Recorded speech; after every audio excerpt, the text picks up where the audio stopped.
So morning பிரேக்ஃபாஸ்ட்டுக்கு பார்த்தீங்கன்னா முக்கால்வாசி நான் எக்ஸு தான் சாப்பிடுவேன். என்னோட இப்போ ரீசெண்ட் ஃபேவரட் என்னன்னு பார்த்தீங்கன்னா சில்லி ஆயில் எக்குன்னு. ஸோ இது வந்து பயங்கர ட்ரெண்டிங்காகவும் போயிட்டு இருந்துச்சு. நான் ஒரு தடவை ட்ரை பண்ணேன், செம்ம டேஸ்ட்டு. அதுலேருந்து அடிக்டிங் மாதிரி ஆயிடுச்சு, அவ்வளோ டேஸ்ட்டாக இருந்துச்சு. ஸோ சில்லி ஆயில் வந்து நான் ஆக்சுவலி என்னோட ரெசிபி சேனலில் நான் வீடியோ வந்து உங்களுக்கு அப்லோட் பண்ணுறேன், ஹோம்மேட் சில்லி ஆயில் எப்படி பண்ணணும் அப்படின்னு.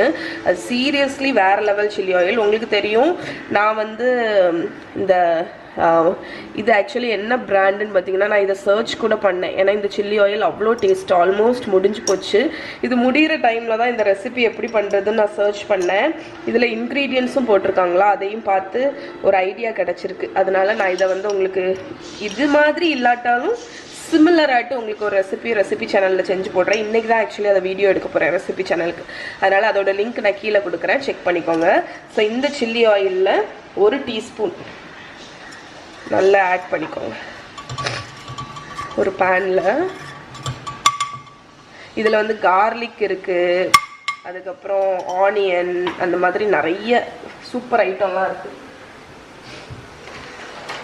ஸோ இந்த பர்டிகுலர் ஆயிலில் தான் நம்ம வந்து எக்கை வந்து ஃப்ரை பண்ண போகிறோம். ஓகே, ஸோ 2 முட்டை. ஸோ ஐதர் நான் வந்து அவிச்சு சாப்பிடுவேன், இல்லாட்டி ஃப்ரை இந்த மாதிரி ஆம்லெட் மாதிரி போட்டு சாப்பிடுவேன். அதில் இதை நீங்கள் ட்ரை பண்ணி பாருங்கள். ஓகே, ஸோ இந்த சில்லி ஆயில் ரெசிபி என்னோடய ரெசிபி சேனலில் வந்துடும், செக் பண்ணிக்கோங்க.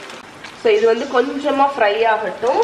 தேவைக்கு நீங்கள் மேலே வேணால் சால்ட் போட்டுக்கலாம், ஆனால் அந்த இதுலேயே வந்து கொஞ்சம் சால்ட் இருக்கும், அதனால நான் மேலே மட்டும் லைட்டாக சால்ட்டு ஸ்ப்ரிங்கிள் பண்ணுறேன்.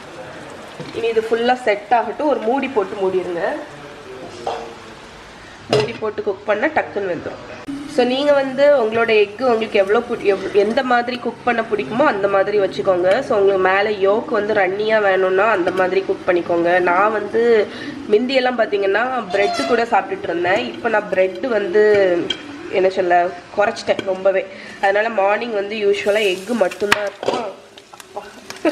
ஸோ மார்னிங் யூஸ்வலாக எக்கு மட்டும்தான் இருக்கும். அதனால வந்து நான் வந்து என்ன பண்ணுவேன்னா மேலே வந்து எக்கை வந்து கொஞ்சம் நல்லாவே குக் பண்ணிடுவேன். கிறிஸ்பியாட் ஆகிற வரைக்கும் ஒரு கிறிஸ்பி சில்லி எக் மாதிரி குக் பண்ணிடுவேன்.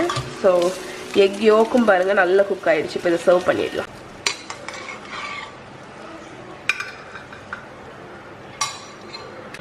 மேலே கொஞ்சம் எக்ஸ்ட்ரா அந்த சில்லி ஆயிலில் உள்ள கார்லிக்கை வேணால் போட்டுக்கலாம் நீங்கள்.